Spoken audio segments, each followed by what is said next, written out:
Hey guys, welcome back to the channel. This is a story about what if Deku becomes fairy hero. If you guys enjoy this movie, comment down below and let me know. Before I start, please do support for more awesome content and leave a like, and don't forget to subscribe to my channel and also share this video with your friends and check out the description in my playlist. The author of the story, Chronomancer from AO3. So let's start the video. Prologue. 50 years after the golden child is born and 45 after quirks are confirmed. 35 years after the acceptance of quirks and 15 years after the hero system has been established, we begin. The High Fae had met to discuss this opportunity. They had watched, passive as immortals are. These humans had random, strange powers that mimicked Fae abilities. There was a threat if one day they could waltz into Faerie and bypass the safeguards, Faerie glamour and secondary insanity. What then? The Fae, while everlasting and powerful, knew it was only going to be a matter of time. Their own could not reproduce as humans could. They did not wage cataclysmic war as Faerie did. Of the 7 Archfae to decide what Faerie would do about it, ranging from absolutely nothing to outright war, the final Archfae to choose cleared her throat. As the other 6 settled down in iridescent gowns and suits made of nightmares, they waited for the old goddess of dreams to offer her advice. Isadora, Archfae and Queen of the Hidden Court, had smiled, 𝗀𝐻𝐸 crown catching the fairy lights floating above them. There, she proposed a middle ground. Introduction and integration, she advised. Go into their world, to downplay the threat of Faerie. Show them the 𝐀𝐦 court, show them the face of helpfulness, or charity, of goodness. The humans seldom learn that blood is the same on both gold and coal. They know not of cold iron and the rules they played by.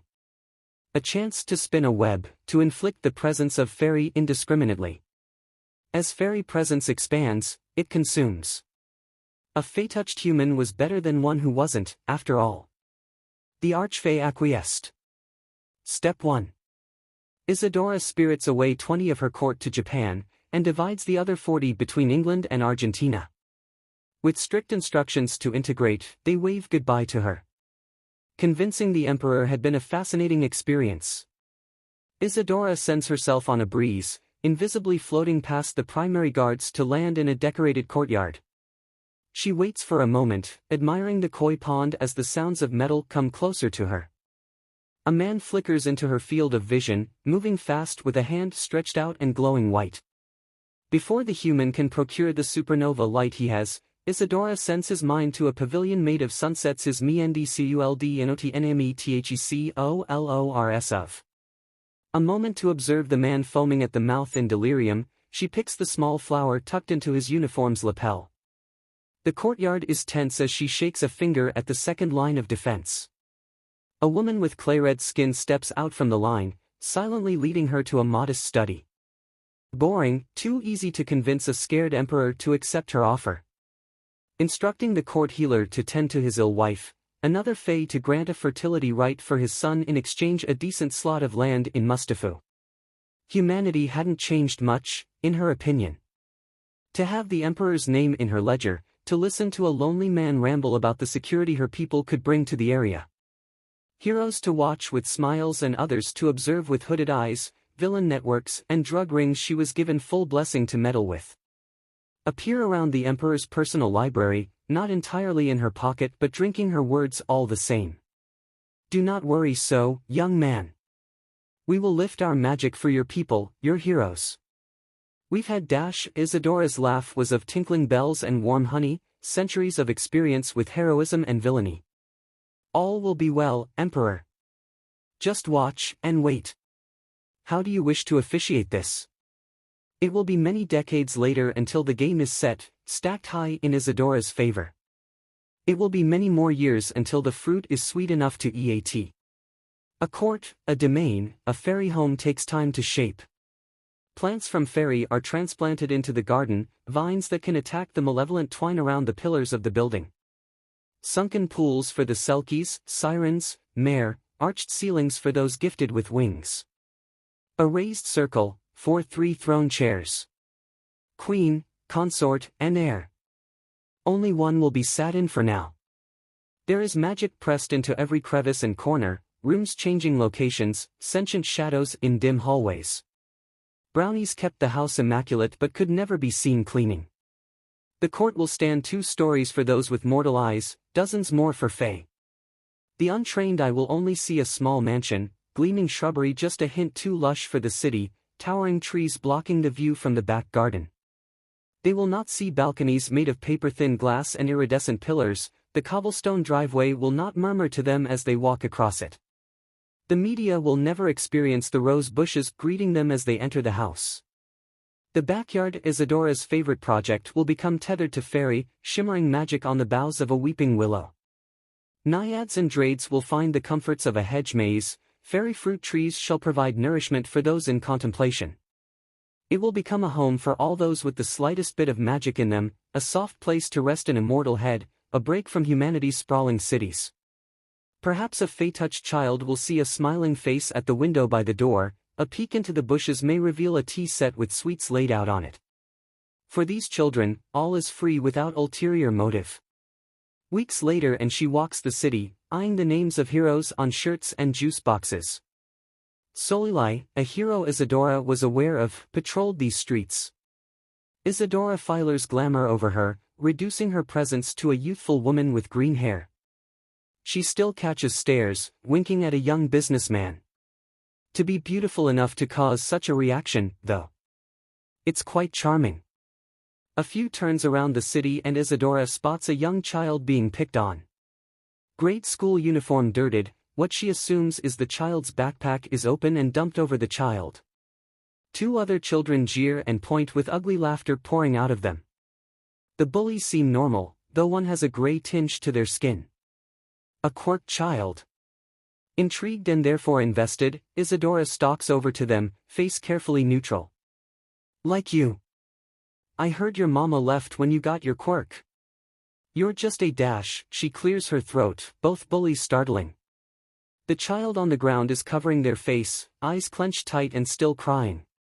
Isadora looks to the standing children, face now set in disapproval and demanding silence. What, exactly, is going on? No, she tapped her foot at the taller bully looking to run. You stay here and answer me. Why are you hurting this child? She hears the child on the ground make a noise of confusion as she glared at the 2. Both are male, she recognizes. The bigger, gray-skinned one looks furious someone's stepped in, but the younger eyes the ground with guilt. Good. The first idea is that either this child has an uncommon quirk, perhaps the kid's family. Isadora taps her foot again at the leader and lifts an eyebrow. The boy gives in. She's got a villain's quirk. She can't be a hero with it, and that's all she talks about. She's just a future villain. The bigger one spits out. She watches the gray intensify around the bully's hands, creating almost a shine to them. The boy elbows his friend and jerks his head to Isadora. Her quirk makes people feel whatever she wants. He mumbled, shifting away from the 3. The child apparently, slowly starts to get up, and out of the corner of her eye Isadora sees the girl trembling. Isadora scoffs at the 2 before turning and offering her hand to the girl. She only stares at Isadora in awe, seemingly unable to decide where to look. Isadora smiles when the girl takes it, pulling herself up and kowtowing to the Fae's side, hiding her face in Isadora's pants. So you're angry she has a better shot at being a hero than you 2 do? Is what she decides to say. They are young kids, after all. You probably say some villain on TV with a similar quirk, didn't you? She could make someone calm down, or feel safe, or happy, or sleepy, and you decided that's villainous. She rolls her eyes, hand patting the little girl's head. The only people aren't being heroic are you both. She looks at the lackey. You know better. Why didn't you stop this kid from bullying her? The boy's head twitch at that word. As they should. Run along, and you better think about how people see your actions. They scamper off, though the lackey looks back at them with an unreadable look. Isadora knelt down before the girl and grins. Don't worry about babies like that. You okay? She tries to brush the dirt off the girl's side for it to smudge. That's all right, she has an idea. Hana Kyoko has no idea what to think right now. 𝐀𝐦 and 𝐍𝐻 were bullying her and no one cared, and she knew it would get worse if she used her quirk. Sensei was always trying to get her expelled cause she complained too much, and her parents hated it when Sensei talked to them. But then this really pretty woman came over and told them she could be a hero. Told them off. Her bullies ran off. The lady smells like the best thing ever, between the campfire her grandpa had at his house that one time and her stuffed animals detergent and now, 𝐻𝐻𝐬 𝐈𝐻 lady with really pretty eyes was asking her something. Your uniform. Little one, can I clean your uniform? The lady has her brows tight as she looks at her uniform. Kyoko's confused, but clean your uniform, was it this lady's quirk? Something like that. The lady laughs softly. Oh dang it, she did it again. The lady smiled, brushing a lock of hair green like jade, behind her ear. Kyoko could only nod shakily, still sore after hitting the ground. The lady tooted about boys being boys everywhere, waving a hand slowly over the dirt. The dirt pulled itself off. Just like that. Kyoko looked at her skirt to see the same thing, like it was flying away from her clothes. This lady's quirk was awesome. Could she do this with bigger things? Was it dirt or just small things like dirt? Could pretty lady make someone's uniform dirty like that as well? Elemental quirks were still pretty weak generally, but she saw this show where doctors were saying quirks were only going to get stronger, but wow. It's magic, the lady laughed, patting her on the head. Her eyes looked a little different now, they were still green but now they had gold in them. Kyoko couldn't put a finger on it, but this lady looks almost weird. Like the colors are wrong. Green lady would look better with blues and purples and maybe some more gold. That's okay though, lady was super nice. It's a special thing my family does. Almost like a quirk, honestly. Now, I'm just a stranger but you can call me Isadora. Now, did you want help finding a way home or? Hana Kyoko will go home safely, a phone number scrawled on a piece of paper. Kyoko will see the lady known as Isadora occasionally, and she'll run up the pretty lady and talk about anything and everything. There are little cakes Isadora gives her sometimes and they taste 𝐻𝐸𝐻. Kyoko will struggle with bullies for only a few more weeks before her teacher gets fired and a much nicer one comes in. Kyoko's quirk will get stronger as the years go on, catching the eye of a hero school recruiter. On the bad days where his father stares gloomily at a photo of his daughter's mother, he'll wonder why she looks so different from the both of them. He'll compare yearly pictures with a phrase on the tip of his tongue, only to be distracted and forget what he's thinking. Kyoko's eyes will begin to see things they could not before, and lying these days leaves her with headaches. Must be from her quirk, who hasn't heard of a weirder drawback? She keeps in contact with Isadora weekly, graduated from tea shops to cat cafes and brunches. There's something that remains mysterious about her, whether it's how the woman looks the same over the years or maybe something else. It doesn't matter, Isadora gives the best advice and even better hugs, and it's nice to get doted on, okay? Isadora has people with her every now and then and they're just as kind, just as mysterious and breathtakingly gorgeous. When Kyoko makes it into hero school, she steps out the door the next day to find an ornate box with her name on it, a jade-colored ribbon in a bow sitting on top. She'll almost knock over her father in childish impatience to rip it open. Inside this box she'll find carefully packaged homemade treats and a rough sketch of what her hero costume could look like. Tips on what she should focus on in studies, which websites are legitimate for citing in future papers. Recommendations for martial arts studios, and an open invitation to visit them at their home. Isadora is the best. Kyoko. I heard you're about to set off to become a hero. We're all so proud of you. Reese and I made a bet how much you'd crush the competition, but I won't tell you who won. Reese won, but only because he cheated. Yes, you're welcome to swing by our home anytime you want to. I cannot guarantee I will be home when you're over, but everyone here at home is rooting for you and appreciates your company. The costume idea is something we all sat down and thought of, though you are not required by any means to use it. You could show it to the support department for a second opinion. A word of advice from us. Always remember why you want to be a hero.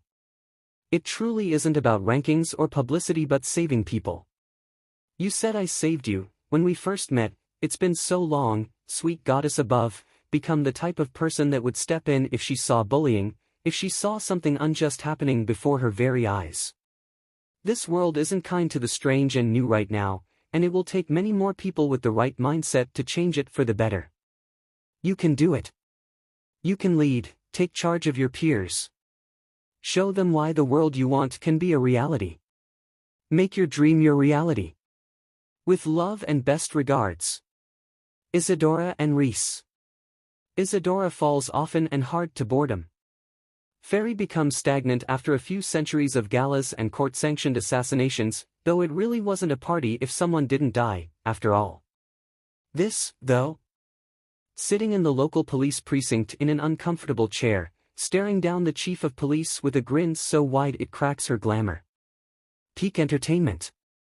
If she weaves him, if she can just catch his eye, this is their foot in the door. Her court needs to have influence over the police, or at least friendly relations with them. It may not be of use now, but 30, 40 years down the road. The man in front of her looks like every noir film she's laid eyes on: sunken eyes and 5 o'clock shadow, rank cigarette stains on his fingernails and the beginning of a liver problem by the light yellow in his sclera. Yet she's heard nothing but glowing accolades about his term. She feels like snickering at the attention she's gathered, catching a blushing clerk's eye as she skitters past her boss's desk. You want to take on our missing person's workload? Hiroki says dubiously, searching the name of Isadora in his office's database. Why? Why does he barely have the clearance to look at her file? Us Fae have a unique range of abilities, of course. The woman in front of him giggles, idly fiddling with the puzzle toy on his desk. Something about the woman, Faerie, according to the file. Threat level classified, what that leaves him unsettled as he observes her green hair shift in the light.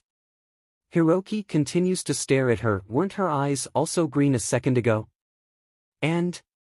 He shrugs, playing oblivious. We have heroes on that case. Why not leave the police and heroes to, do their job? Hiroki watches the smile freeze on her lips, gotcha, before it stretches out even wider, showing strangely sharp incisors. Threat level classified. Quirk, unknown. Isadora shifts back with a sigh, tapping the armrests of the chair with an unreadable cast to her face. A pause, maybe working up a rebuttal. He waits for her to give the common response, I want to be a hero too, or, but they work so hard already, though it could be it's a citizen's job to help when I can. Pro heroes 𝗀𝐿 and 𝐸𝐸𝐸 have enough on their plates with daytime heroism, especially if 𝐸𝐸𝐸 wants to hit top 50 by next month's end.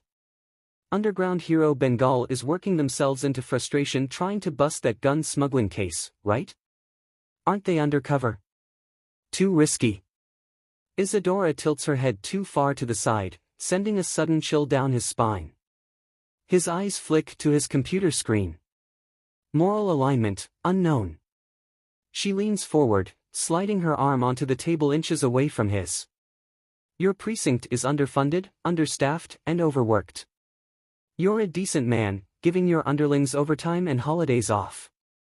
I've only heard good things about you, and isn't that just sweet? I know you're worried about 𝐸𝐡𝐢, you're right, he does look ill, though that's probably due to his new Percocet addiction. 𝐸𝐡𝐢's never been the healthiest, after all. It's so easy to abuse prescription drugs. What I am offering is certainly invaluable. Purely on a volunteer basis, you understand. You could refuse the help of my people, of course. If you accepted, however.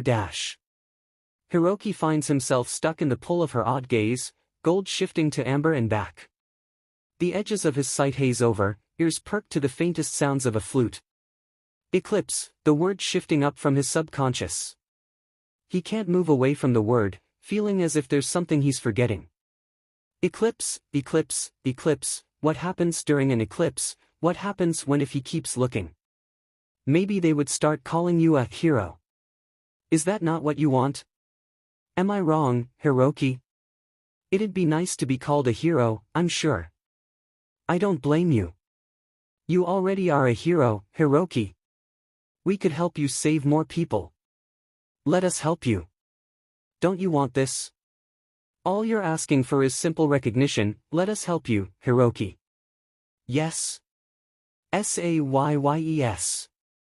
Yes. You are a smart human. Rare your kind is, these days. I'll be back later with my friends, okay? Mwah. Thanks, Tsuna.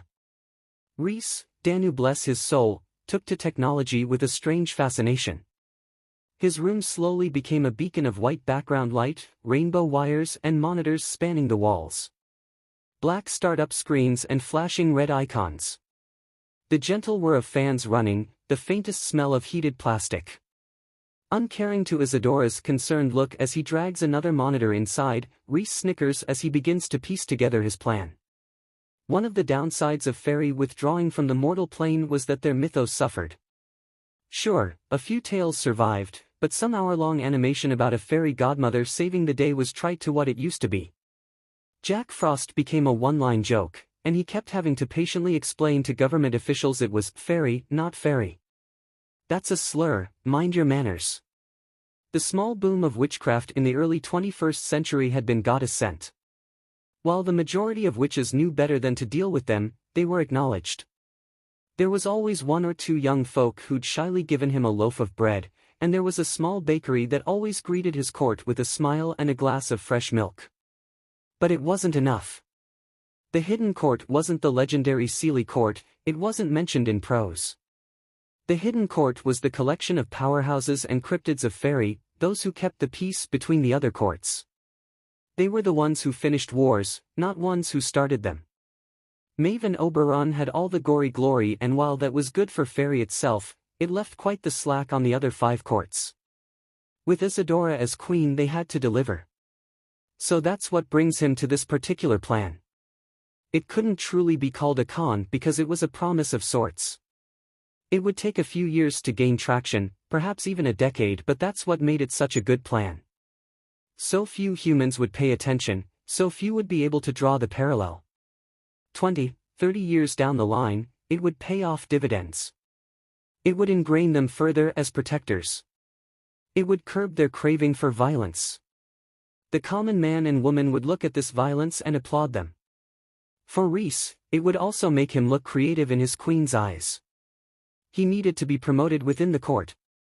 He'd seen Isadora's war room. While utterly terrifying and deliciously ruthless her plans were, his queen needs to be the face of beauty, grace, and kindness. Reese would gladly be one of the many dark shadows behind her back, dealing with annoyances and cutting down fools. The plan was to sow a few seeds across the internet. The whisper of a fairy monarch's name was to call them to you. Not something you'd do if they was your enemy, and not something to do lightly. Perhaps you would, though. Perhaps if you were young and scared of your abusive husband. If you were being mugged in the wrong part of town. If you were a 7-year-old with a black, staring at your mother's enraged face, wondering when she stopped loving you. If you were starving, gutted in an alley and left to rot. If disease had taken your vitality away, stripped your flesh of its glow. Maybe if you whispered her name, trembling in the bathroom or under your covers, praying desperately for someone to notice something is wrong. In the alley of the poor district, paranoia in your nerves as you flinch from blue and red lights. Before Isadora had become the goddess of dreams, she'd been something gentler. Isadora had been one of the guardians of youth. What better way, than to whisper this little truth to the world's greatest web? Kyoko had heard his plan a few weeks ago and agreed, sharing cookies on one of the balconies. She'd mentioned that children turn to the internet to find answers these days, how her friends talked about their online friends. That online friends could be so important. There is a loneliness that hides itself well, but Reese knows. How can he not? Estranged family, friends he has died for. He'd do it again in half a heartbeat. When you're in a tough spot, you don't care where that help comes from. You know mom left a few years ago, right? My dad's search history got weird. Like, weird enough I almost called ISA to get me out of there. Private investigators, hackers, gym memberships, online therapists, the works. If you want to help the disenfranchised when they think no one can, here's a few websites I remember being popular. Being the goddess of dreams has a few downsides. To start, only a few Faerie can safely enter the realm of dreams, where most who hold the power of dreaming go when they sleep. Great for planning, a headache for sharing information. Usually it drove anyone else insane. Useless, unless you needed to torture some poor soul. Also, every dream she has is inherently prophetic. Doesn't mean it makes a lick of sense, though. Sure, she might get a lucky visit from her deceased friends. But being visited by the mother goddess Danu wasn't exactly on the agenda. Shit, gotta look fancy. Does the goddess of Faerie want fucking tea? Ambrosia? Apples? 𝐻𝐻. Danu appears like a hypnic jerk, holding a faceless baby in her arms. After the metaphorical dust settles over the dream scenery, Isadora goes green with envy at the sight, pale smoke falling from her fingers as they twitch. Infertile as she is from countless curses thrown in battle, she wants one so badly. She would destroy the world for one of her own, pulverize the mantle of this planet if her child asked it of her. Centuries of pining for one, pleading healers for a chance. Trysting with fertility deities, going so far as to turn to the mortal plane for help. Blood magic soaked in moonlight, chanting to unseelie gods, bidding her soul for the possibility. It's the only thing in this shitty, never-ending realm she craves beyond words. And the patron of Faerie holds one in her arms, Danu's ever-shifting face somehow smiling at her. 𝐻𝐻𝐸𝐻𝑇𝑟.WAITABITLONGRANDIVYOUAON. What happens in the meantime? The following 77 years will be manic for the court as they await their prince. A babe promised to their queen, a most gracious gift to have a child born from the heart. It's rare, too rare in this era to move their mother goddess into making a miracle child.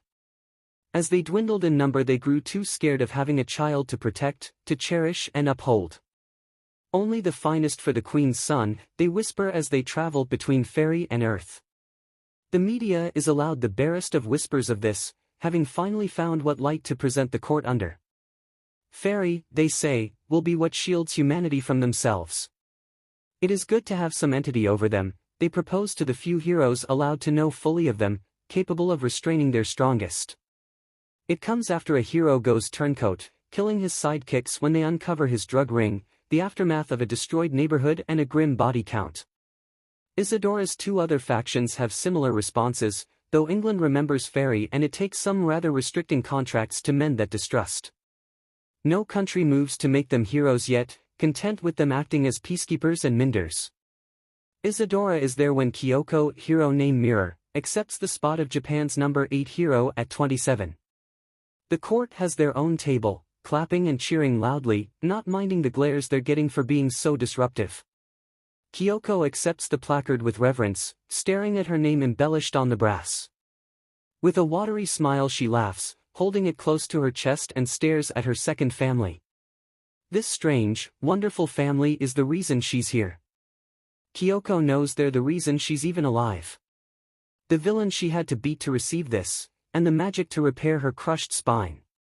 Waking up in their home to see them as they truly are without glamour. Wonderful, awesome, magnificent to witness. A tray of Faerie food delivered to her solemnly, they proposed an ultimatum: eat, be healed fully and leave half your humanity behind, or leave with what's been done completely mortal, but accept your shortened career. And hadn't that been too easy of a choice? Well, Kyoko's mostly positive about the experience even if she's still being carded for sake. The Emperor cordially invites Queen Isadora and General Reese to his estate, where they meet with the representative of the Hero Commission. The middle-aged man stutters through an apology for not meeting sooner, and lays down a thick contract that would secure the court's presence in the hero industry. They would be labeled as either informants, or what they want to coin as backstage support. Still denied the title hero, but this would give them access to the inner workings of the industry with supervision from a top 10 hero. Provided they remain unaffiliated with any particular agency and hold steadfast in the face of discrimination. As time went on, they may be allowed specific offers within the Hero Commission Committee, but that remained to be seen. The HCC wanted them as a tool, a commodity. Not as a court of sneaky powerhouses ready to fight for their loved ones. Not as the Faerie who patrolled the streets in their own way. They didn't want the court who played with children or told stories on the steps of a home. Isadora knows her court. She knows what foods to bring when the bad memories pile up and leave them gasping for air. She knows what fears they run and hide from, the facades and poker faces they wear. They just do not comprehend what to be Fae truly means, do they?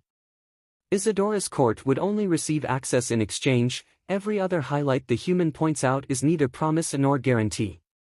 So they refuse, magic slipping out in angry sparks and pale blue smoke. Not interesting enough for your audacity, no sir. We shall affiliate ourselves with whomever we want to. How rude, to attempt to chain us for so little. Shame, shame, we will eat your heart for this. The Emperor of Japan nods at their refusal, 20 years smarter than he was when he first met Isadora. He calls the contract crude, uninspiring, dismisses the sputtering human. The Emperor is powerful enough with his guard and allies. He does not worry about whatever the Commission can do to annoy him. They stay for only a few tangents longer, glamour slipping off in appalled disgust.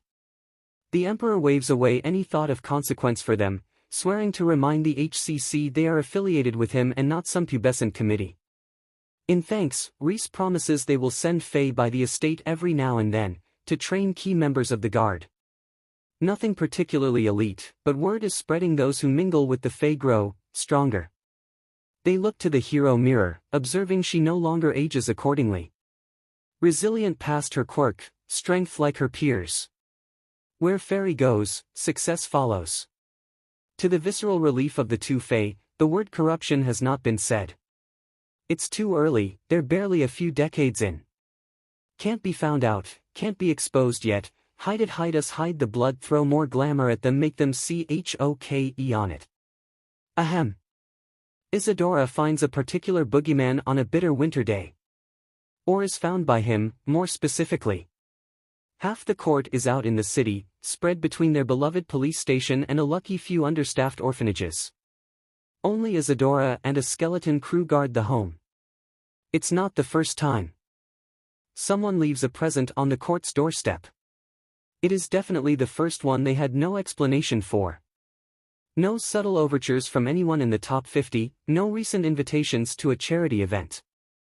Even the Emperor is caught up in the holiday mania. How curious. Isadora murmurs while appraising the sleek black box. It's about the size of her head, fairly light enough to lob at someone. She squints at the front gate, bringing magic out to taste the air.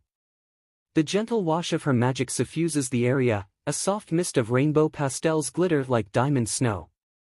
The stones under her feet have no answer and the vines aren't descriptive past the mention of a shadow. Not a single damn trace of disturbance otherwise. Like out of thin. Oh. Well, isn't that a lovely quirk? Isadora smiles at the thought, even more interested with what this gift holds because it has to be a gift. The wrapping paper is oil slick to the texture, carefully pinched folds of the paper itself. It hasn't sat out long enough to get dust or pollen on it, and it's not cold to the touch as it should be with this chilly day. It would be the height of rudeness to leave such a mysterious gift outside in the cold, after all. My queen. We are here to protect you. Why would you make it all that much harder for us to do our job to you? 𝐬𝐸. The gift was clearly meant for me. How rude would it be to let someone else open it? It could be personal in nature. Hush. Let us see what type of gift this is. 2 weeks of police schmoozing that it's another piece of jewelry, Your Majesty. 𝐬𝐸, we have a deal. This clever delivery, the mystery? Not a single chance it would be mundane. I think I will hope for a heart. Perhaps a finger of the Hero Commissioner. The sound of a box lid being lifted. It smells metallic, 𝐬𝐸. I am sure it does, Your Majesty. It smells like metal. I wonder why. A pause, a feminine chuckle and a light-hearted slap on bare skin. Shifting packaging peanuts give off small squeaks. More shifting, then an abrupt stop. Oh. Oh, indeed. Looks like I win, Reese. 𝐻𝐻𝐬.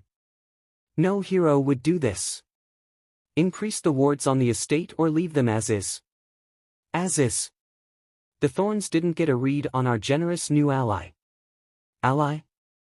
I jest, my soldier. A new acquaintance. Someone who knows the Emperor's Guard and what was discussed in our meeting with that greasy HCC representative, or someone with a web to the HCC's internal affairs with a high clearance. That is concern we do not need to investigate. A gag disguised as a cough. Sweet Dan immortals look strange post-mortem. Two voices sound in mild disgust as something wet drips onto the paper from the box. A clean cut, and the meat is still juicy. Professional. A human with the power to leave you this gift. A beat. My queen, please tell me this is not a courting gift. Well. 𝐻𝐻𝐬.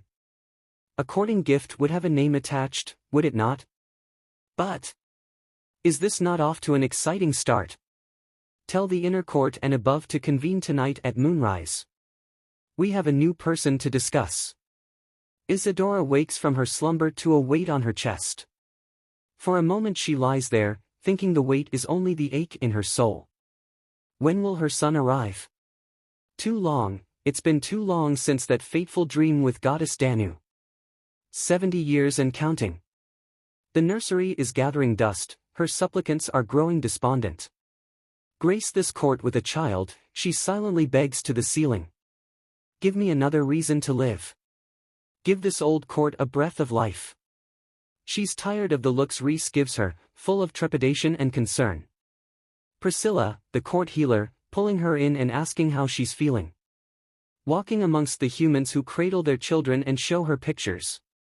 Part of her hates them, flaunting the one thing she cannot have, cannot do, the curse that sits inside of her and denies her children, denies her blood right. The weight on her chest shifts, gurgling pitifully. Something thumps her sternum, and she finally opens her eyes to look down and immediately starts to cry, staring with unbelieving eyes at a swaddled infant. Blessed Danu, goddess of Faerie, blessed be the goddess, giver of life and the true divine. Couldn't be more than a week old, oh sweet Danu above he's 𝐻𝐸𝑟𝑒𝐴TLAST ever so slowly, so gingerly, she cradles the baby's back with her knees, barely touching the baby's hair with her shaking fingertips. She coos at the bright green eyes, speckled with fairy dust gold and ringed with darkest emerald. Oh, a tricolored eye, a fairy eye. Oh, oh, oh, she can hardly breathe. Palest moonlit skin, Cupid's bow on his lip. He looks like her, she can tell already. She gasps softly as she pulls the swaddle from around his ears, reveling in joy the slight tip to them. He has her true nose, the one she hides under the glamour. Straight with the slightest curve at the tip, the one her mother had. Isadora hopes he gets her freckles, oh, she should probably stop and give him a name. Something that links to her true name, something to make people rally under him and fear him. Something profound but not crushing, not like her mother who gave her a name she had to break herself in order to live up to. Give him a name that he can mold to himself, give him a name he can create a legacy of. Don't be your mother, don't follow that. No. You're old enough to break the cycle. Yes, that name. Full of hope and love. He shall have the devotion of a queen and her court. Rise and grow fat on the honey of support and family. His name shall be, redacted, Prince of the Hidden Court. Firstborn child of Isadora, Queen of the Hidden Court, Archfey and Dream Eater, who once was the, redacted. To the human world, he shall be known as Izuku. Perfect and divine, from the green shimmer of his hair to his tiny nails. His cries are sweet as summer breeze, gummy smile a balm on her soul. My little Izuku, she murmured, I've been waiting centuries for you, sweetheart. And now you're home at last. Isadora carefully slides to the edge of the bed, with his head resting on her chest. Do you want the world, little blessing? Will it be glory you seek? Precious jewels? Magic lost to legend? I'll give you the keys to all those things. Just you wait, little darling. Izuku gurgles again, eyes glued to his mother. Isadora feels like she's almost drunk of her happiness, too soon after waking and sent back again to something akin to a fever dream. She wants to shout, to scream, to dance, but that could irritate her child. The curse that sits inside her doesn't feel heavy anymore, she has a miracle in her arms. A child born of the heart, what better blessing? What better testament that Danu loves her? What better demonstration that she's powerful enough to catch her goddess's eye? Reese looks over Isadora's shoulder to stare at the child. It's been a nightmarish week for the court after the party was over.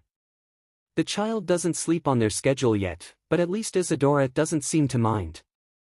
A touch of her power and the child is free from restless dreams. Honestly, the child rarely leaves Isadora's arms. Not that Reese would ever complain. Isadora is brimming with happiness, jovial and wisecracking where she'd begun to wilt.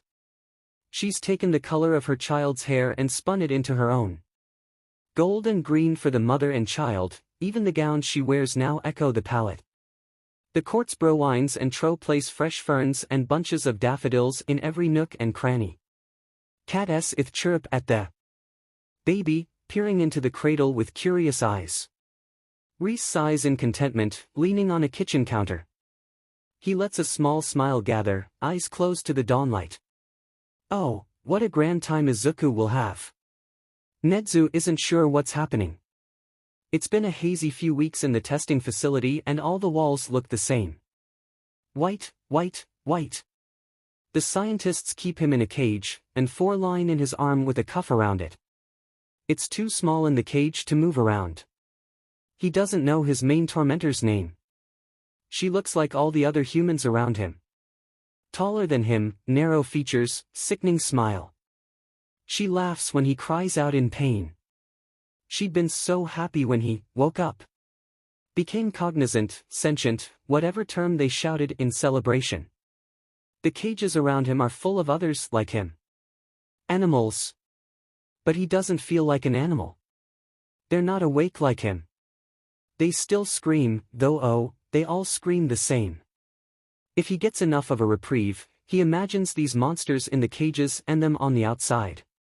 Nezu thinks that it'd be nice to hold the taser to their skin, and listen to their screams for once. What would that sound like? Would they beg like he's begged? Do they cry like he's cried? Even better, would they complain of the cramped space? Of the bucket these disgusting people gave him for his feces? So he waits. They talk about heroes in the area getting close to them, sometimes. Sometimes he wakes up and he knows he's in a different location by the smell. It starts to happen more often than not, the caged animals around him start to go vanish. Death by experimentation, or were they killed to save space? He's never been so pleased with the discomfort on their faces. His main torturer is crueler to him, but for this, Nezu doesn't mind. They're lashing out because they're scared for once, scared like he is. Scared like they all are. He misses the capybara that was next to his room from the beginning, gentle understanding between them in the few moments they were allowed out for tests. Nezu sits in the small white room in the small white cage, and waits for the heroes. But it's not the heroes who eventually come. The door bursts open, crushing one of the assistants in the blink of an eye from his view of the main room. The sunshine pouring out behind the figure reveals nothing but a small crowd. Some of the figures are floating, some are already crawling into the facility on the walls. He presses himself to the bars, manic grin on his face as blood starts to fly. There's a woman or a person who looks like a human female with long green hair, who catches the tormentor's face and 𝐬𝐸𝐬𝑠, and even from here Nezu catches the flash of her eyes as the human in her grip goes still. The brain matter that splashes onto the observation window of his room is perhaps the loveliest thing he's seen since his sentience began. That's when he realizes these people are like animals too. They don't move like the scientists did. He watches one calmly walk after a screaming human, blood dripping from their fingers as purple lights dance around them. The person points a finger towards the human, and the human crumples out of his view. Another is on the ceiling and drops onto a human's shoulders, biting into their neck and bringing them down. The person with the long green hair yells something, and two peel off and start kicking into their cells. He's about 80% sure there's 15 rooms, but he's 100% sure not all of them are filled. While these people make their way into rooms, he sits and watches the bloodbath. Most of the scientists are dead from his line of sight, crush injuries, or bitten. The ringleader meanders without care towards the computers in the corner, bending over to peer at them. He can't tell if the person is going through the data. A slight shiver racks his spine. Please, let this not be a power move. They don't look like hired muscle, but on the off chance they're a third party trying to poach for their own experiments. 𝐀𝐦 comes to slowly. First, he's aware he's outside. Sitting on something high enough his feet dangle. It's simply too bright for his eyes to adjust. Then, sounds trickle in. The sound of a siren being turned off. Third, there's a blanket draped over his shoulders. It smells sweet, but beyond that he can't compare it to anything. A lull in conversation, and when he turns his head up he's met with the green person. Pale, freckled skin. Gold and green eyes, if his mind wasn't snapping under the pressure. They look neutral. No furrowed brows or exposed teeth, no squinting eyes. Just a head turning to the side a little more than the scientists tended to.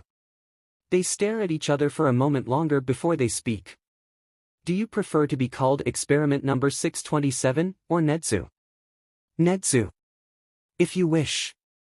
I am called 𝐬𝐻. You are free from those monsters, if you were wondering what that mess was about.